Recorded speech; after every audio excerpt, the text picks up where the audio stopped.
Nunca creí que el sonido de una puerta cerrándose pudiera romperme más huesos que la misma osteoporosis que me consume. Pero ahí estaba yo, parada en la banqueta, temblando no solo por la fiebre que llevaba días sin bajar, sino por la incredulidad. Mi hija, esa niña a la que le trencé el cabello, a la que le curé las rodillas raspadas y por la que trabajé dobles turnos para pagarle la universidad, acababa de echarme a la calle como si fuera un perro sarnoso. Lo peor no fue el grito. No fue el, ya no te soporto mamá, eres una carga. Lo peor fue la humillación calculada del final. Antes de azotar la puerta de madera, esa misma puerta de roble que yo mandé barnizar hace 5 años, Andrea me extendió la mano con un gesto de asco. En su palma había un billete arrugado de 200 pesos. Toma, me dijo, sin mirarme a los ojos, mirando su teléfono como si yo fuera un estorbo en su agenda. Para el taxi. Vete con tu hermana o busca un albergue, pero aquí ya no cabes. Necesito mi espacio. Mi espacio. Esas 2 palabras resonaron en mi cabeza, mientras el seguro de la puerta hacía clic. Me quedé ahí, con mi bolsa de ropa mal hecha a los pies, y ese billete ridículo en la mano. 200 pesos. Ese fue el precio que mi hija le puso a mi dignidad después de 30 años de sacrificio. La gente pasaba y me miraba con lástima. Una señora mayor, pálida, tosiendo y llorando en silencio frente a una casa bonita en una colonia decente. No sabían que yo no estaba llorando solo por tristeza. Lloraba de rabia.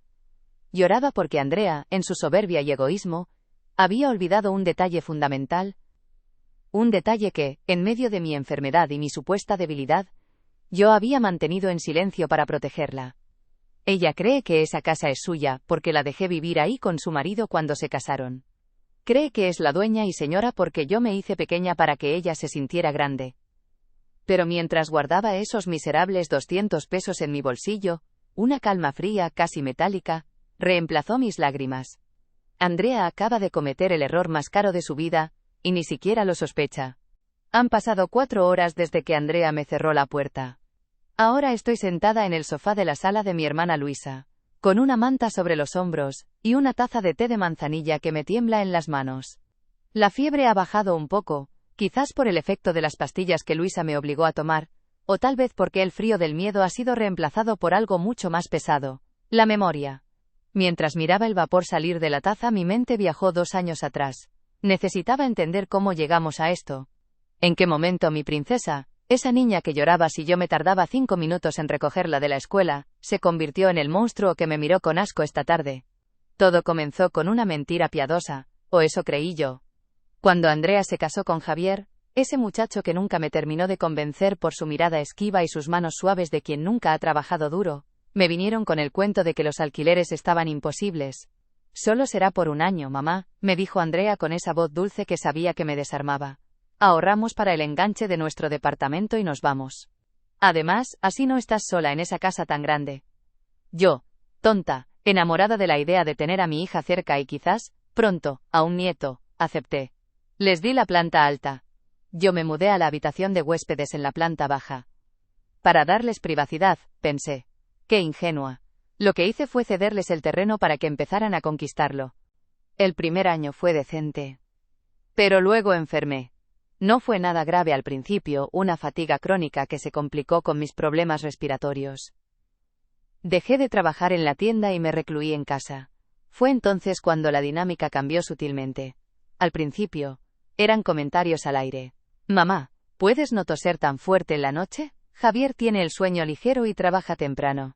Mamá, huele mucho a tus ungüentos en la sala, mejor quédate en tu cuarto. La semilla de la duda no la plantó Andrea, sino yo misma, aunque me negaba a regarla. Empecé a notar que ellos ya no hablaban de ahorrar para irse. Compraron muebles nuevos para la sala. Cambiaron las cortinas sin preguntarme. Pintaron la fachada de un gris moderno que yo detestaba. Cuando pregunté, Javier me contestó con una sonrisa condescendiente. Es para que la casa se revalorice. Suegrita, no se preocupe. ¿Suegrita? La palabra me supo a vinagre. Actuaban como dueños. Y yo, debilitada por la enfermedad y por el miedo a la soledad, me callé. Me hice pequeña en mi propia casa. Me convertí en una sombra que salía de la habitación, solo para comer o ir al médico. Pero la semana pasada ocurrió algo que debió haberme hecho reaccionar antes. Estaba buscando unos papeles del seguro médico en el despacho, ese pequeño cuarto que mi difunto esposo usaba y que yo mantenía intacto. Al entrar, vi que la cerradura del cajón principal del escritorio estaba forzada, no rota pero sí manipulada, como si alguien hubiera intentado abrirla con un cuchillo o un clip. El corazón me dio un vuelco. Dentro de ese cajón no había dinero, ni joyas, solo documentos antiguos. Esa noche, durante la cena, intenté sacar el tema, probando el terreno. Andrea, noté que el escritorio de tu papá tiene unos rayones en la chapa. ¿Saben algo? Andrea y Javier intercambiaron una mirada. Fue rápida, de menos de un segundo, pero la vi. Era una mirada de complicidad, de secreto. Ay, mamá, seguro ya estaba así y no te habías fijado. Ya ves que con la edad se te olvidan las cosas o ves cosas que no son, dijo ella, pinchando su ensalada con agresividad. Además, ¿qué vas a tener ahí que nos interese? Papeles viejos. Papeles viejos. La forma en que lo dijo me heló la sangre. No era indiferencia, era desprecio, y había algo más. Urgencia. Hoy, cuando me echó, gritándome que era una carga y que le quitaba el aire, entendí esa mirada.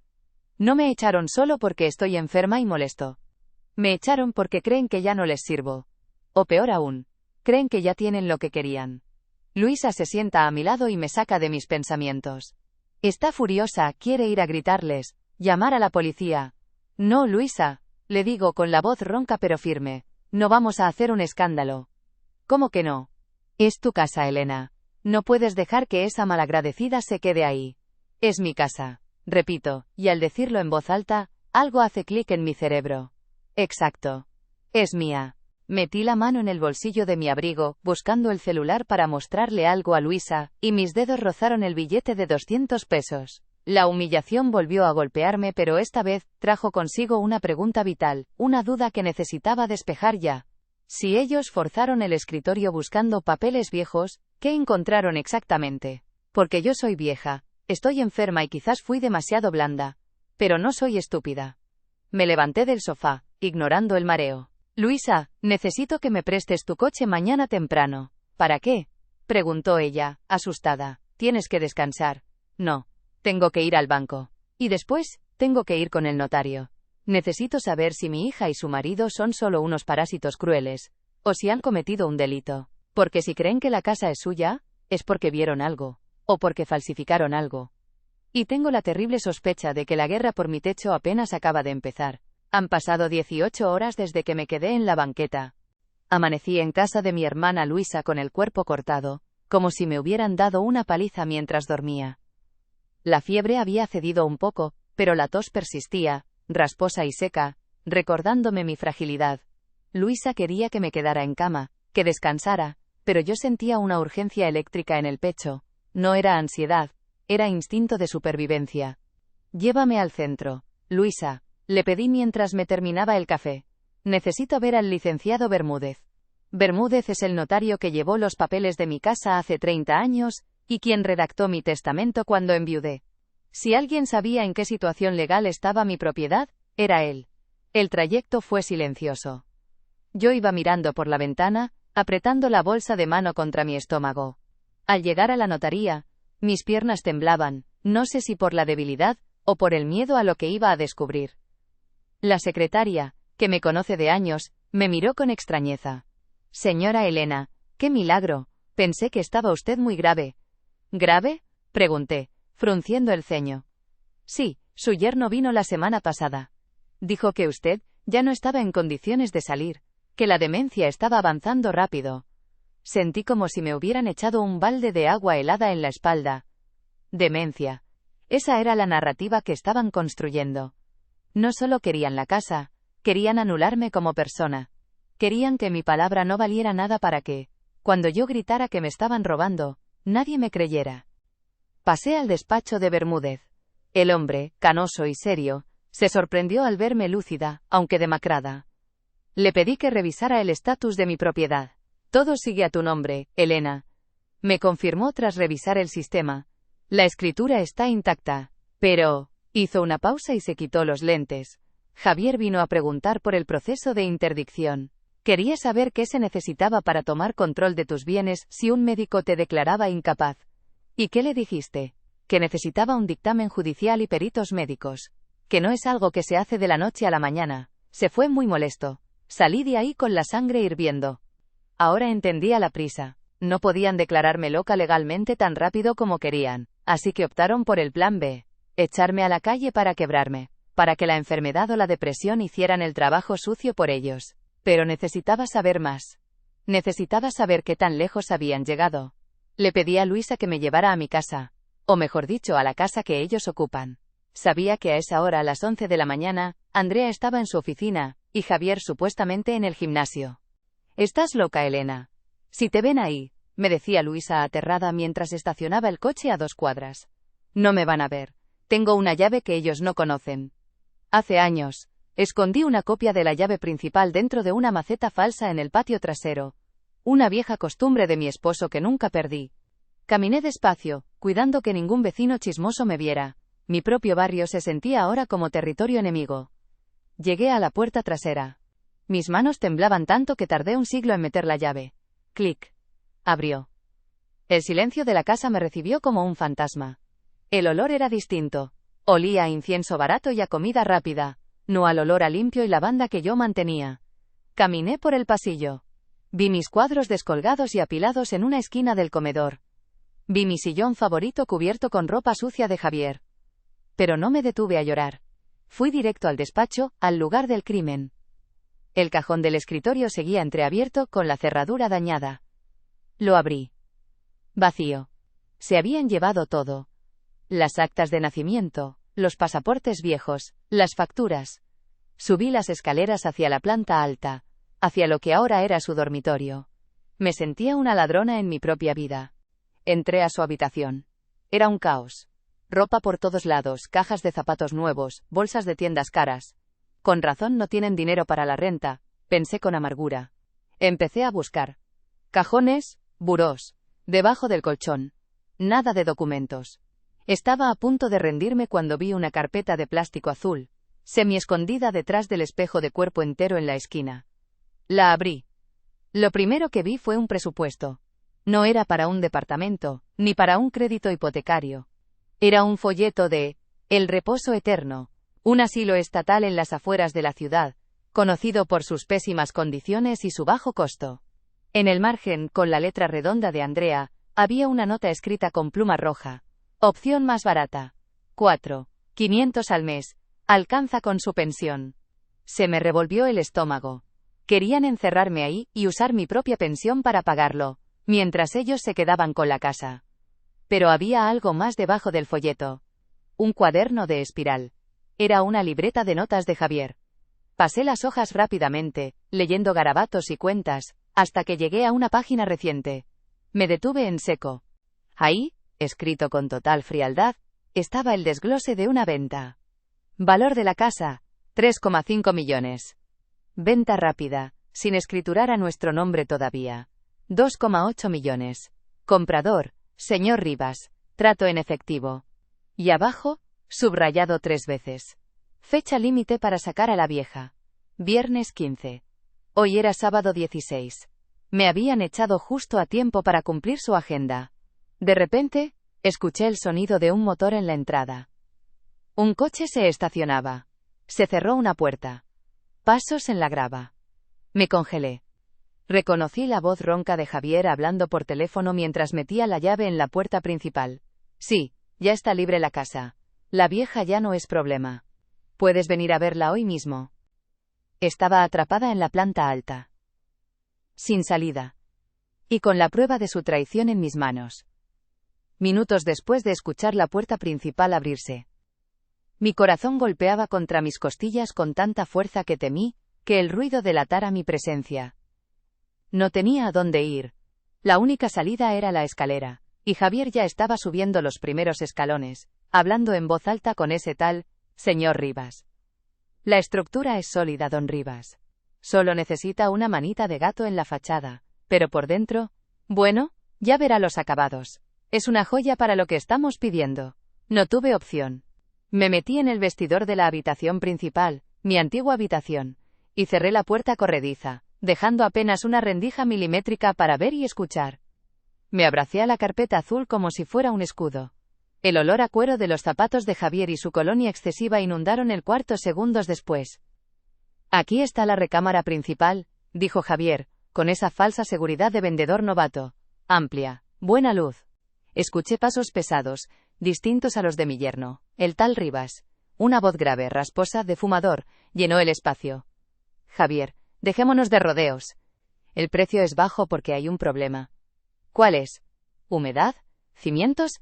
¿O papeles? Hubo un silencio tenso. Pude imaginar a Javier sonriendo nerviosamente. Papeles no, don Rivas. Solo un trámite pendiente. La titular es mi suegra. Pero como le comenté, la señora ya no está en sus cabales. Estamos tramitando la interdicción. En cuanto salga el fallo del juez, yo firmo por ella.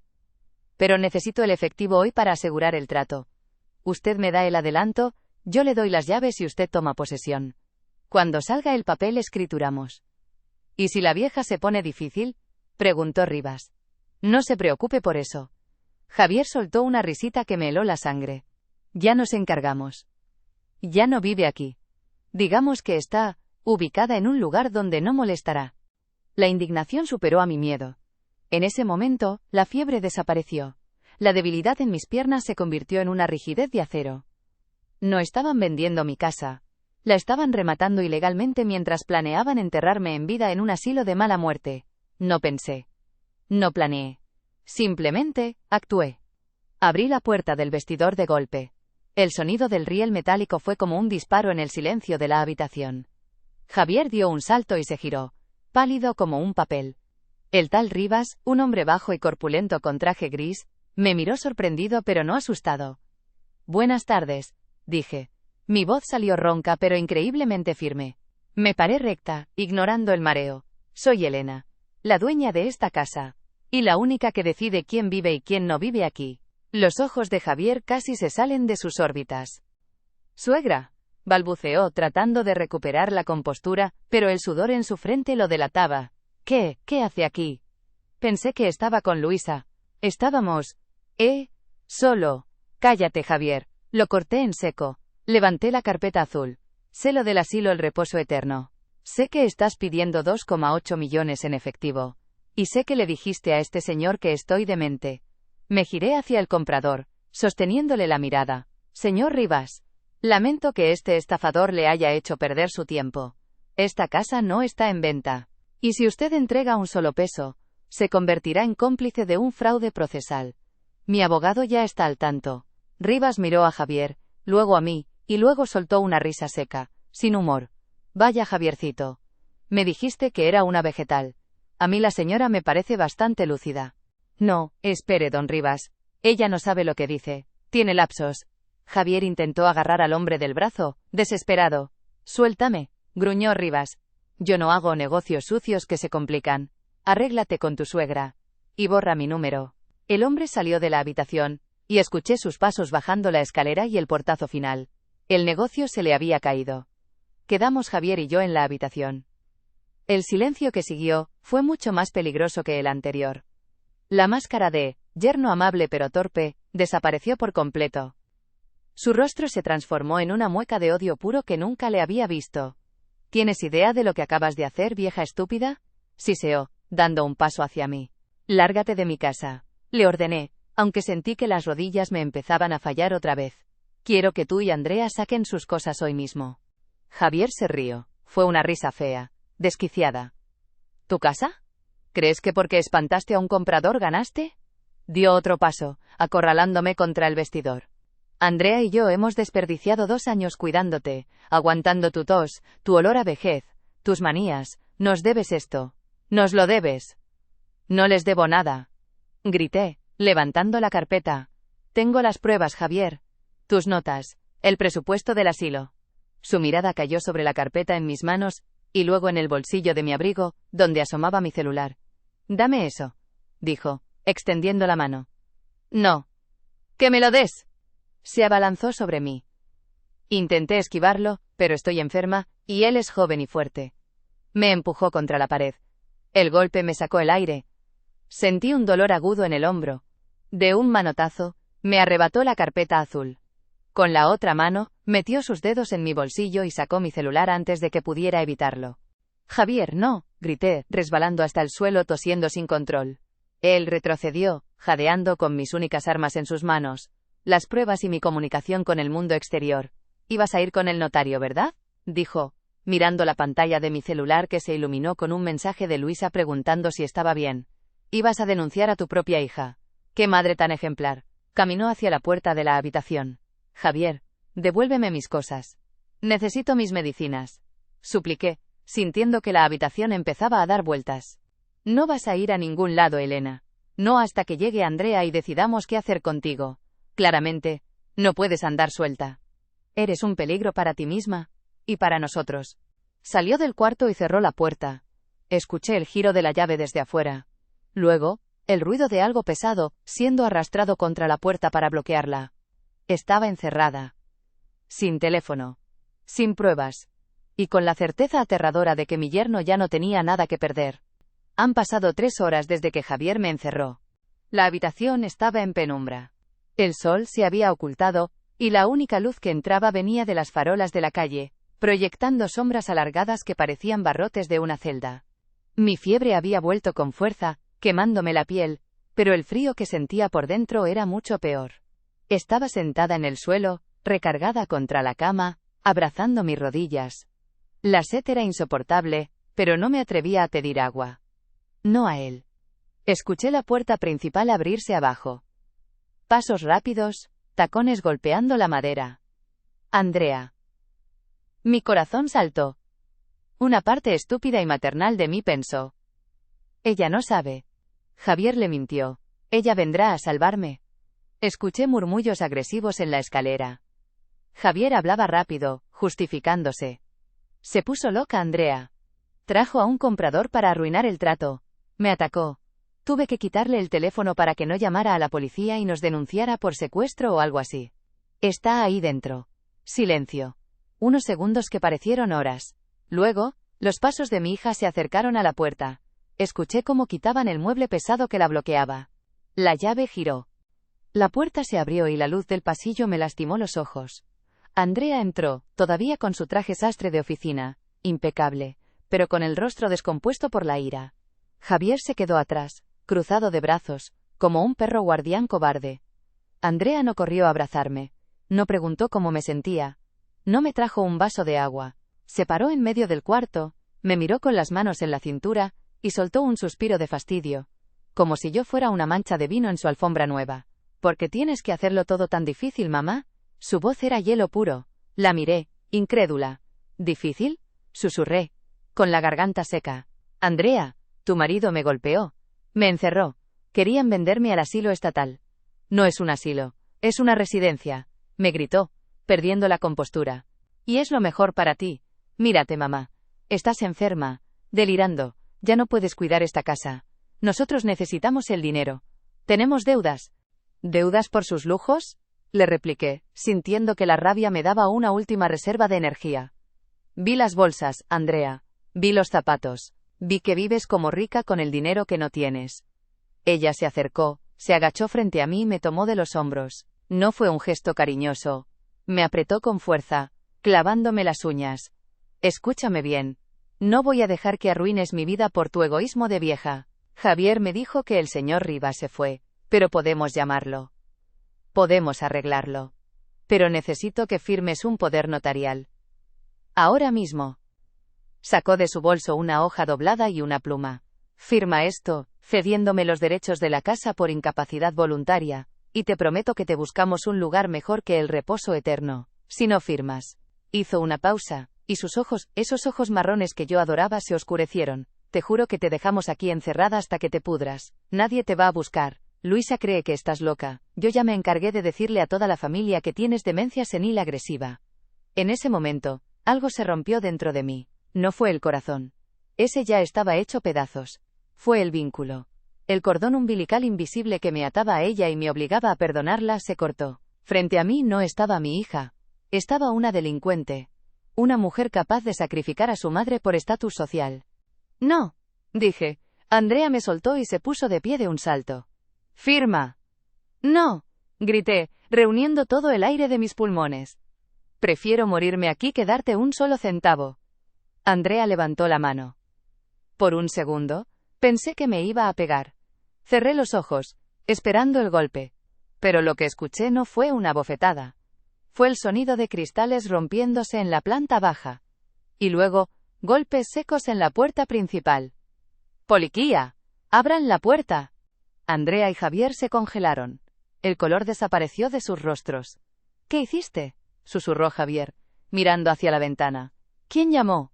Yo empecé a reír. Una risa débil, entre tosidos, pero llena de triunfo. Te robaste mi celular, Javier, dije, mirándolo a los ojos. Pero se te olvidó que mi hermana Luisa estaba esperándome afuera en el coche. Le dije que si no salía en 20 minutos, llamara a emergencias.